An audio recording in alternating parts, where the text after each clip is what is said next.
जय जवाहर दोस्तों, नमस्कार, जय हिंद। मैं रविशंकर यादव स्वागत करता हूं आप सभी का हमारे यूट्यूब चैनल पर। चलिए, आधुनिक भारत के इतिहास के अंतर्गत अभी तक हम लोगों ने यूरोपियों का आगमन के साथ ब्रिटिश विस्तार और ब्रिटिशों की नीतियां, इतना कुछ हम लोगों ने पढ़ लिया है ना। लास्ट वीडियोस में आप देखोगे तो मैं ब्रिटिश विजय और उसके बाद कौन कौन से युद्ध हुए हैं ब्रिटिश विजय के दौरान, और उसके बाद उन्होंने शासन करने के लिए भू राजस्व नीति या आर्थिक नीति, प्रशासनिक नीति और ब्रिटिश शिक्षा को लेकर उन्होंने क्या नीतियां बनाई थी, सब कुछ मैं बताया हूँ। अब हम लोग आगे बढ़ते हैं। एक्चुअली देखिए, ब्रिटिश नीति के बाद नीति का परिणाम क्या होता है कि भारतीयों में विद्रोह की भावना जन्म लेती है, और यह विद्रोह आपको बड़े रूप में 1857 के संग्राम के रूप में, स्वतंत्रता संग्राम के रूप में दिखाई देता है। लेकिन उसके बीच में अब हम एक टॉपिक ले रहे हैं, वो है हमारा क्या, अधिनियम या संवैधानिक विकास। ठीक है, इसको संवैधानिक विकास भी बोला जाता है।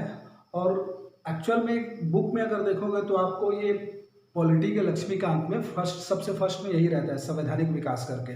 लेकिन पढ़ने के पॉइंट ऑफ व्यू से अगर देखा जाए तो इसको समझने के पॉइंट ऑफ व्यू से इसको पढ़ा जाता है आधुनिक भारत के इतिहास के अंतर्गत। ठीक है, तो हम आधुनिक भारत के इतिहास के अंतर्गत इसको शामिल कर रहे हैं। और 1773 से लेकर 1861 तक ये जो अधिनियम है, 1773 से लेकर 1861 तक, इसको पहले पढ़ेंगे और बाद में फिर इसको पढ़ेंगे। मतलब इसको मैं दो पार्ट में आपको पढ़ाऊंगा। Two part in the sense क्या, अभी जब हम लोग टॉपिक स्टार्ट कर रहे हैं तो मैं आपको 1773 से लेकर 1861 तक ले जाऊंगा, और उसके बाद इसको मैं रोक दूंगा। उसके बाद के वीडियो में आपको ये नहीं मिलेगा, बाद में मिलेगा जब पढ़ेंगे। इसके बाद हम लोग फिर विद्रोह 1857 में क्रांति पढ़ेंगे, विद्रोह पढ़ेंगे, और फिर कांग्रेस की स्थापना के साथ नरमपंथी गरमपंथी इसको पढ़ेंगे। उसके बाद क्रांतिकारी राष्ट्रवाद पढ़ेंगे, क्रांतिकारी गतिविधियां। उसके बाद फिर मैं अगेन उठाऊंगा इसको, और इसको बीच हम लोग पढ़ेंगे बाद में, मतलब आधुनिक भारत में ही, लेकिन इस वाले सेगमेंट को अपन बाद में पढ़ेंगे।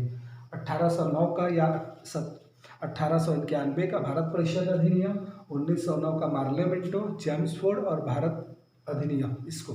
ठीक है, तो इसको हम लोग बाद में पढ़ेंगे। हम लोग पढ़ेंगे यहाँ से स्टार्ट करते हैं। और सबसे पहले हम लोग क्या देखेंगे, 1773 का रेगुलेटिंग एक्ट, इसके बारे में अपन बात करते हैं। ठीक है जी, चलिए देखते हैं उसको।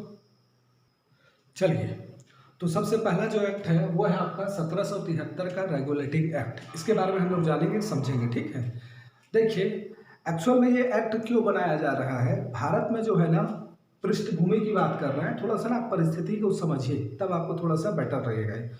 अभी भारत में परिस्थिति क्या है तत्कालीन समय की, कि ब्रिटिशों का नियंत्रण भारत में बढ़ गया है। प्लासी और बक्सर युद्ध के बाद ब्रिटिश जो कंपनी है, ईस्ट इंडिया कंपनी, इसके अधिकारी और कर्मचारी, इन लोगों ने क्या किया, बहुत ज़्यादा लाभ कमाया, धन एकत्रित किया है भारतीयों का शोषण करके।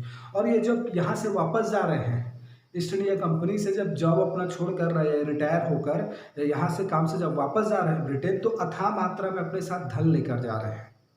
और उन लोगों के धन के देखकर अन्य जो ब्रिटिश समाज है उनमें जिलस की भावना उत्पन्न हो रही है। तो वो क्या कर रहे हैं, अन्य समाज के लोग, जो ब्रिटिश समाज के लोग जो भारत से वापस जा रहे हैं, उन लोगों को देखकर, मतलब उनके पास जो धन है उसको देखकर उन लोग जल रहे हैं और ब्रिटिश गवर्नमेंट पर दबाव बना रहे हैं कि आप ईस्ट इंडिया कंपनी को नियंत्रित करो। भारत का जो लाभ है वो लाभ सिर्फ ईस्ट इंडिया कंपनी के अधिकारी और कर्मचारी ना ले, कुछ ऐसा प्रावधान करो कि उसका लाभ सभी ब्रिटिश समाजों को मिले। कुल मिलाकर मतलब भारत के शोषण का जो लाभ है वो सिर्फ और सिर्फ ईस्ट इंडिया कंपनी के अधिकारी और कर्मचारी ना लें, उसका लाभ किसको मिले, तो उसको अन्य ब्रिटिश समाज के जो लोग हैं उनको भी उसका क्या करें, लाभ मिले। इसलिए वो प्रेशर बनाते हैं ब्रिटिश गवर्नमेंट पर कि आप क्या करो, कंट्रोल करो किसको, ईस्ट इंडिया कंपनी को। और इसीलिए ईस्ट इंडिया कंपनी के लिए रेगुलेट करने के लिए, नाम ही देखो, उसको रेगुलेट करने के लिए एक्ट लेकर आती है क्या, ब्रिटिश गवर्नमेंट, भारत के संदर्भ में। बात क्लियर हो रहा है। तो पृष्ठभूमि को अगर देखा जाए तो बोला जाता है कि कंपनी के कर्मचारी और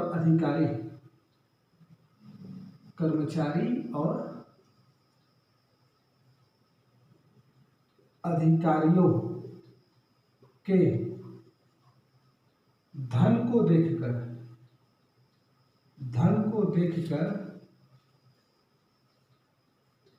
ब्रिटिश समाज के लोग, जो ब्रिटिश समाज है, ब्रिटिश समाज के लोग सरकार पर दबाव बनाते हैं। सरकार पर क्या करते हैं, दबाव बनाते हैं। बात समझ रहे हो आप मैं क्या बोल रहा हूँ?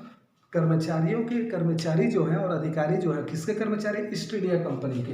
तो ईस्ट इंडिया कंपनी के कर्मचारी और अधिकारी के धन को देखकर या उनके लाभ को देखकर, जो उन्होंने भारतीयों के शोषण से एकत्रित किया है या लाभ के रूप में, उपहार के रूप में जो उनको मिला है, उस लाभ को देखकर, धन को देखकर ब्रिटिश समाज का जो अन्य वर्ग है वो क्या करते हैं? सरकार पर दबाव बनाता है। ठीक है, तो कर्मचारी और अधिकारी माला माल हो रहे हैं, ये समझो डायरेक्ट। आप हम लोग को देखकर जिलस की भावना हो रही है। दूसरा क्या? कंपनी की आर्थिक स्थिति दयनीय हो जाती है। कंपनी की आर्थिक स्थिति है, आर्थिक स्थिति दयनीय हो जाती है और वो क्या करती है? ऋण की मांग करती है सरकार से, ऋण की मांग करती है ब्रिटिश सरकार से, ब्रिटिश सरकार से ऋण क्या करती है? ऋण की मांग। और इसी पृष्ठभूमि में क्या किया जाता है? ब्रिटिश संसद के द्वारा ईस्ट इंडिया कंपनी को रेगुलेट करने के लिए, उसकी गतिविधियों को नियंत्रित करने के लिए रेगुलेटिंग एक्ट के नाम से एक अधिनियम पारित किया जाता है।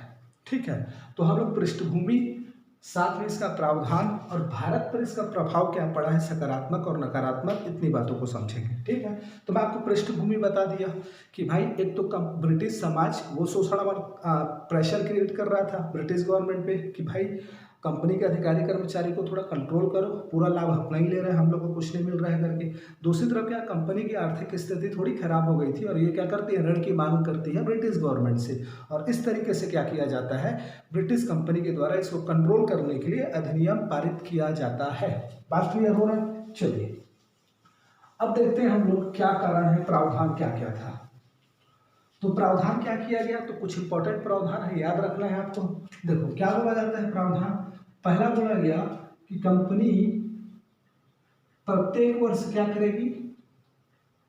प्रत्येक वर्ष अपने वित्तीय गतिविधियां और साथ में अन्य गतिविधियां, वित्तीय गतिविधियों और साथ में क्या? अन्य गतिविधियों।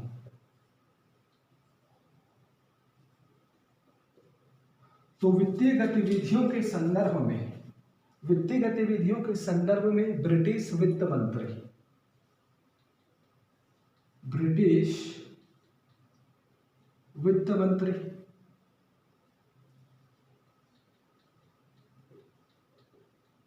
और साथ में क्या? अन्य गतिविधियों के संदर्भ में ब्रिटिश विदेश मंत्री। मतलब क्या बोला जा रहा है? कंपनी को नियंत्रण करने के लिए कानून लाया जा रहा है। तो प्रावधान किया गया कि भाई ईस्ट इंडिया कंपनी को क्या करना है? प्रत्येक वर्ष अपने वित्तीय गतिविधियों के संदर्भ में वित्त मंत्री को और अन्य गतिविधियों के संदर्भ में विदेश मंत्री को अपना रिपोर्ट देना होगा कि आप भारत में क्या क्या कर रहे हो। प्रत्येक वर्ष एक रिपोर्ट बनाकर आप क्या करो, हमारे मंत्रिमंडल के जो सदस्य हैं, एक वित्त मंत्री को दो वित्तीय गतिविधियों की जानकारी और विदेश मंत्री को दो अन्य वित्तीय के अलावा जितने भी गतिविधियां हैं उन सभी गतिविधियों को सब किसको सौंपोगे? किसको सौंपना है? विदेश मंत्री को। ठीक। दूसरा बोला जा रहा है क्या? बोला गया कि कंपनी का जो अधिकार है, मतलब कंपनी यहाँ पास है तो कंपनी का जो अधिकार है किसका? नियुक्ति और व्यापार का, ये आपके पास बना रहेगा। तो कंपनी के नियुक्ति और व्यापार का अधिकार कंपनी के पास बना रहेगा। क्या बोला गया? नियुक्ति और व्यापार का अधिकार, यही मेन अधिकार है। आगे चल के इसको भी समाप्त किया जाएगा, कंप्लीट किया जाएगा 1853 में। उससे पहले भी धीरे से 1813 में धीरे से करेंगे। व्यापार को, नियुक्ति को बने रहने दिया जाएगा, फिर व्यापार को पूर्णता करेंगे 33वें और नियुक्ति को 53 में कंप्लीट खत्म कर देंगे। तो धीरे धीरे खत्म करेंगे, कंट्रोल करने चालू किए हैं और धीरे धीरे इनके अधिकार को कम करते जाएंगे और फाइनली 1858 में क्या किया जाएगा? बोला जाएगा ब्रिटिश गवर्नमेंट के द्वारा अब कंपनी का शासन भारत से समाप्त होता है, अब भारत में डायरेक्ट ब्रिटिश गवर्नमेंट शासन करेगी। ठीक है, ये मतलब क्रक्स है पूरा। चलिए, तो नियुक्ति और व्यापार का एक अधिकार क्या रहेगा? कंपनी का बना रहेगा। और भारत में अब क्या किया जाएगा? शासन करने के लिए गवर्नर जनरल परिषद का गठन किया जाएगा। तो किसके लिए? शासन करने के लिए शासन करने के लिए गवर्नर जनरल परिषद का गठन किया जाएगा। किसका? गवर्नर जनरल परिषद जो कितने होंगे? एक गवर्नर सहित 4 सदस्य, मतलब एक गवर्नर रहेगा और उसके अलावा 4 सदस्य रहेंगे, तो 1+4 गवर्नर जनरल परिषद। याद रखिएगा इसकी संख्या आगे चल के घटते बढ़ती रहेगी, ठीक है। तो 1+4 इस गवर्नर जनरल परिषद का कार्यकाल कितना होगा? तो कार्यकाल होगा 5 वर्ष का, कार्यकाल होगा 5 वर्ष का। और यहाँ पर बहुमत के आधार पर निर्णय लिया जाएगा, बहुमत के आधार पर निर्णय। याद रखिएगा इसको भी कि 1+4 सदस्य है, यहाँ पर से क्या है? गवर्नर है, और दूसरा क्या है? 4 लोग सदस्य हैं। तो ऐसा नहीं है कि गवर्नर अकेले निर्णय लेगा, बोला जाएगा कि बहुमत के आधार पर निर्णय लेना है। उसका कार्यकाल कितना रहेगा? 5 वर्ष। आगे चल के हम देखेंगे कि 86 का जो अधिनियम आता है उसके तहत ना बहुमत वालों को समाप्त कर दिया जाता है, वो आगे देखेंगे। लेकिन अभी क्या बोला गया? बहुमत के आधार पर निर्णय लेना है। साथ में क्या गया बोला? बॉम्बे और मद्रास को, बॉम्बे और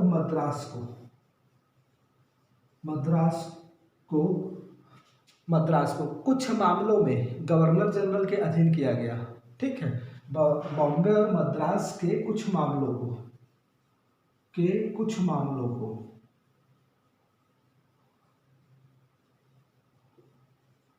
गवर्नर जनरल परिषद के अधीन किया गया। बताया नहीं गया ना, आगे चल के क्लियर किया जाएगा। अधीन किया गया मतलब ये बोला गया कि गवर्नर जनरल परिषद जो है कलकत्ता में शासन करेगी, लेकिन बॉम्बे और मद्रास प्रांत है ना, उनके भी कुछ विषयों को ये गवर्नर जनरल परिषद देखेगा। लेकिन कौन सा विषय होगा इसको क्लियर नहीं किया गया। याद रखिएगा कौन सा विषय होगा इसको क्लियर नहीं किया गया। तो ये 3 मेजर प्रावधान थे। कौन कौन सा? पहला बोला गया क्या है? प्रत्येक वर्ष अपने गतिविधियों के संदर्भ में रिपोर्ट देना है, वित्तीय गतिविधियों और अन्य गतिविधियों के संदर्भ में। किसको? वित्त मंत्री और विदेश मंत्री को। दूसरा बोला गया नियुक्ति और व्यापार का अधिकार अभी आपका बना हुआ है, कोई उसमें छेड़छाड़ नहीं है। तीसरा क्या बोला गया? कलकत्ता में शासन करने के लिए एक गवर्नर जनरल परिषद का क्या किया गया? गठन किया गया। और बोला गया कि इसका कार्यकाल 5 वर्ष का होगा और निर्णय बहुमत के आधार पर लिया जाएगा। इसके अलावा 2 पॉइंट और हैं, वो 2 पॉइंट को हम कहाँ बता रहे हैं? यही मैं बिठा के बता देता हूँ। क्या बोला गया 2 पॉइंट और? तो बोला गया कलकत्ता में सुप्रीम कोर्ट की स्थापना का प्रावधान। क्या बोला गया? कलकत्ता में सुप्रीम कोर्ट, सर्वोच्च न्यायालय की स्थापना का प्रावधान किया गया। और साथ में बोला गया क्या? तो बोला गया कंपनी के अधिकारी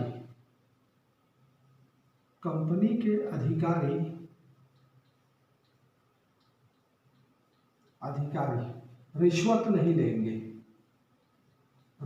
नहीं लेंगे, भ्रष्टाचार पर रोक लगाया गया। भ्रष्टाचार पर क्या लगाया गया? रोक लगाया गया। तो ये 5 प्रावधान थे जो इसमें कहा गया, ठीक है। लेकिन कलकत्ता में सुप्रीम कोर्ट की स्थापना की जाएगी, लेकिन इसका अधिकार क्षेत्र क्या होगा यह भी नहीं बताया गया। अधिकार क्षेत्र क्या होगा इसको डिफाइन नहीं किया गया। याद रखिएगा क्योंकि कुछ कमियां निकलेंगी इसकी। क्या कमियां निकलेंगी? एक तो मद्रास और बॉम्बे को लेकर कुछ मामलों में अधीन किया गया, लेकिन बताया नहीं गया कौन सा मामले के अधीन किया जा रहा है। और दूसरा क्या? कलकत्ता में सुप्रीम कोर्ट की स्थापना का प्रावधान किया गया, लेकिन उसका अधिकार क्षेत्र क्या होगा यह भी नहीं बताया गया। तो ये 5 पॉइंट आप याद रखिएगा। पहला क्या? रिपोर्ट देगी। दूसरा क्या? नियुक्ति और व्यापार का अधिकार बना रहेगा। तीसरा क्या? बॉम्बे और मद्रास को कुछ मामलों में अधीन किया गया। चौथा क्या? कलकत्ता में सुप्रीम कोर्ट की स्थापना। और 5वां क्या?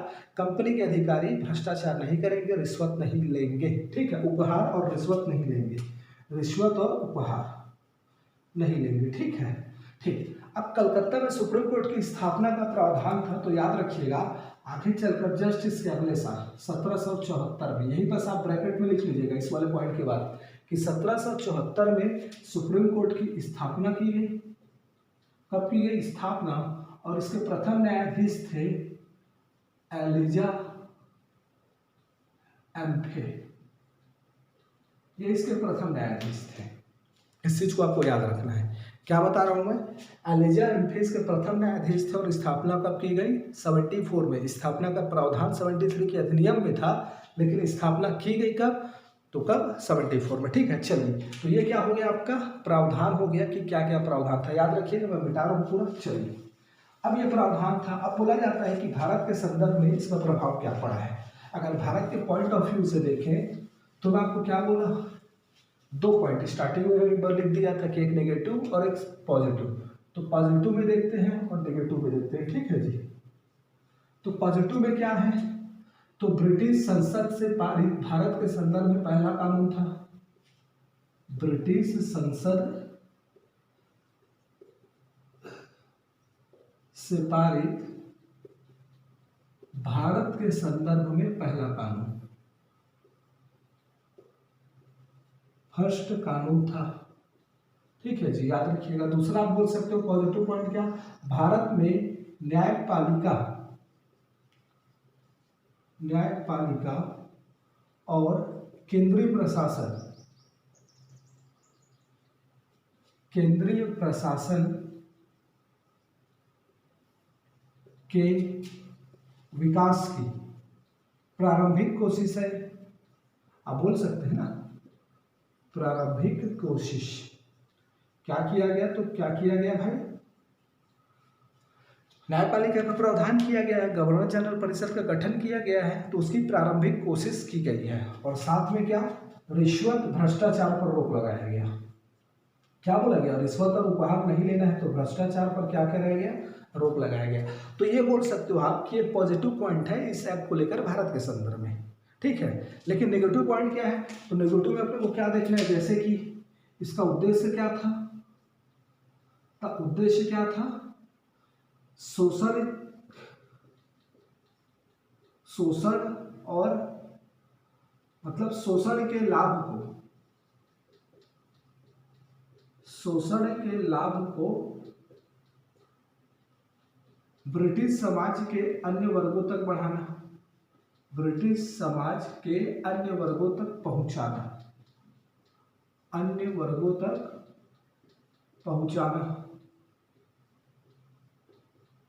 ठीक है, दूसरा क्या है, इसमें कमी थी नेगेटिव पॉइंट कि क्या सुप्रीम कोर्ट की स्थापना का प्रावधान किया गया है, लेकिन उसके अधिकार क्षेत्र को स्पष्ट नहीं किया गया। तो सुप्रीम कोर्ट के अधिकार क्षेत्र और कानून को स्पष्ट नहीं किया गया, किस कानून के आधार पर निर्णय लिया जाएगा।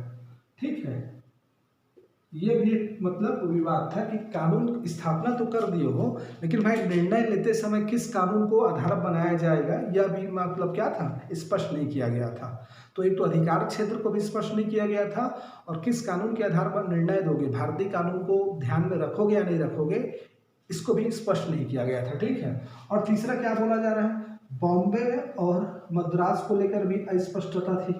बॉम्बे और मद्रास को लेकर अस्पष्टता। अभी हम लोग देखें प्रावधान में कि क्या बोला गया था, बॉम्बे और मद्रास के कुछ मामलों को गवर्नर जनरल के अधीन किया गया। तो लेकिन ये कुछ मामलों से हम क्या समझें, ये तो आपने स्पष्ट नहीं किया है, तो ये भी क्या थी, कमी थी। आगे चलकर इसको पिट्स इंडिया एक्ट में इस वाले कमी को क्लियर किया जाएगा, है ना, तो उसको देखेंगे हम लोग जब पिट्स इंडिया एक्ट पढ़ेंगे। चलिए, तो ये प्रावधान था, अब इसको हमने पढ़ लिया, लेकिन इसी के साथ अब एक मैं एक्ट को और बता रहा हूं, इससे संबंधित है वो। इस जो रेगुलेटिंग एक्ट आया था, इस एक्ट की कमी को दूर करने के लिए, इस एक्ट की जो भी कमियां थी, इस कमियां को दूर करने के उद्देश्य से 1781 में संशोधनात्मक एक्ट आया, संशोधनात्मक अधिनियम। ठीक है, तो किसको क्या किस लिए आया था ये, तो उसकी कमी को दूर करने के लिए, रेगुलेटिंग एक्ट की कमी को दूर करने के लिए यह अधिनियम आया। अब इस अधिनियम में कमियां को दूर करने का प्रयास किया जाएगा, तो कुछ कमियां को दूर किया जाएगा, है ना, पूरा को नहीं। तो सबसे पहले याद रखिएगा, इसको एक्ट ऑफ सेटलमेंट कहा जाता है, एक्ट ऑफ सेटलमेंट के नाम से जाना जाता है, सेटलमेंट कहा जाता है। अब इससे प्रावधान क्या क्या था, तो इसमें प्रावधान था, पहला ये था कि शासकीय कर्मचारी जो ब्रिटिश ईस्ट इंडिया कंपनी के प्रशासन के कर्मचारी थे, तो शासकीय कर्मचारी अपने कार्यों के प्रति सर्वोच्च न्यायालय के नियंत्रण से बाहर रहेंगे या उसके अधीन नहीं रहेंगे, या सर्वोच्च न्यायालय के प्रति उत्तरदायी नहीं रहेंगे। ठीक है, तो क्या बोला गया, शासकीय कर्मचारी, तो शासकीय कर्मचारी अपने कार्यों के प्रति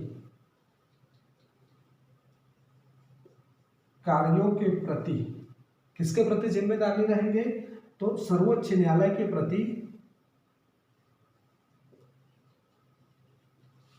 न्यायालय के अधीन नहीं रहेंगे या प्रति जिम्मेदार नहीं रहेंगे, ऐसा लिखो, प्रति जिम्मेदार नहीं रहेंगे, ये प्रावधान किया गया। प्लस दूसरा क्या किया गया, गवर्नर जनरल परिषद को अलग किया गया, गवर्नर जनरल परिषद और न्यायपालिका अलग अलग है, ऐसा प्रावधान किया गया। तो गवर्नर जनरल परिषद को सर्वोच्च न्यायालय के दायरे से बाहर किया गया, सर्वोच्च न्यायालय के दायरे से बाहर क्या किया गया, बाहर किया गया।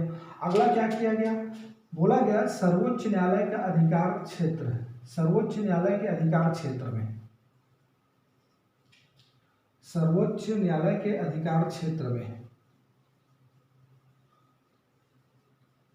के अधिकार क्षेत्र में कलकत्ता के सभी लोग आएंगे। मैं बोला था ना, उसका अधिकार क्षेत्र को क्या नहीं किया गया था, स्पष्ट नहीं किया गया था, तो बोला गया क्या क्या कि कलकत्ता के सभी लोग इसके अधिकार क्षेत्र में आएंगे। मतलब इसका दायरा क्या है, पूरा कलकत्ता में, कलकत्ता में जितने लोग रह रहे हैं सभी के लिए है ये सुप्रीम कोर्ट, तो कलकत्ता के सभी लोगों में। ठीक है, और साथ में प्रावधान किया गया कि निर्णय लेते समय, निर्णय के दौरान,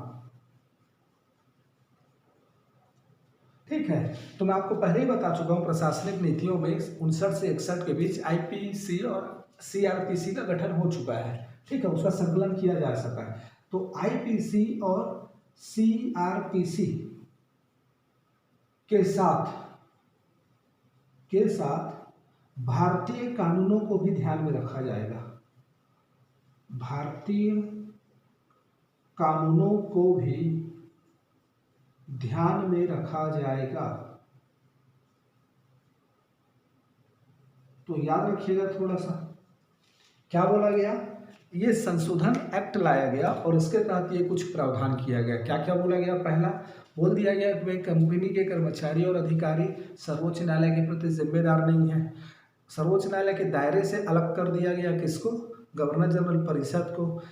अधिकार क्षेत्र को लेकर अस्पष्टता की स्थिति थी पहले, उसको स्पष्ट किया गया कि कलकत्ता के सभी नागरिक क्या होंगे, सभी लोग इसके दायरे में आएंगे, सर्वोच्च न्यायालय का अधिकार क्षेत्र सभी लोगों के में है। साथ में क्या बोला गया कि सर्वोच्च न्यायालय जब भी कोई निर्णय देगी तो इस निर्णय के समय कानून के संदर्भ में जो विवाद था, स्पष्टता की स्थिति थी, उसको भी दूर किया गया। अस्पष्टता को क्या बोला गया कि भाई जो अंग्रेजी कानून है, मतलब आईपीसी और सीआरपीसी, इसके अलावा भारतीय कानूनों को भी ध्यान में रखकर निर्णय दिया जाएगा, याद रखिएगा। ठीक है, और इस दोनों पॉइंट के तहत, इस दोनों पॉइंट के कारण बोला जाता है कि कार्यपालिका और न्यायपालिका को पृथक किया गया। तो पृथककरण का सिद्धांत, कार्यपालिका और न्यायपालिका को क्या करना, पृथक करने का काम इसके तहत किया गया। तो आप बोल सकते हो कि कार्यपालिका को पृथक करने का काम इस अधिनियम के तहत कार्यपालिका और न्यायपालिका को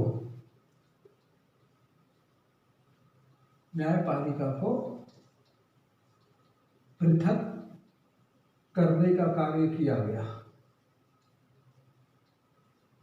तो ये आपका कौन सा अधिनियम हुआ, फाइनली मैं आपको बताया क्या, रेगुलेटिंग एक्ट, और साथ में क्या, उसके साथ में ही उसकी कमियां को दूर करने के लिए जो लाया था 1781 का संशोधनात्मक एक्ट। ठीक है, इन दोनों को हम लोगों ने देख लिया। अब नेक्स्ट वीडियो में फिर से पिट्स इंडिया एक्ट लेकर आऊँगा 1784 का। अब बनेगा तो उसी के साथ हम लोग क्या करेंगे, 86 और 93 को मर्ज कर देंगे, और उसके बाद फिर से हम लोग 1813 से चार्टर जो एक्ट है आपका, चार्टर 93 से चालू हो गया है, लेकिन 1813 का एक वीडियो फिर उसके ऊपर बनाएंगे। ठीक है जी, चलिए नेक्स्ट वीडियो में मिलते हैं।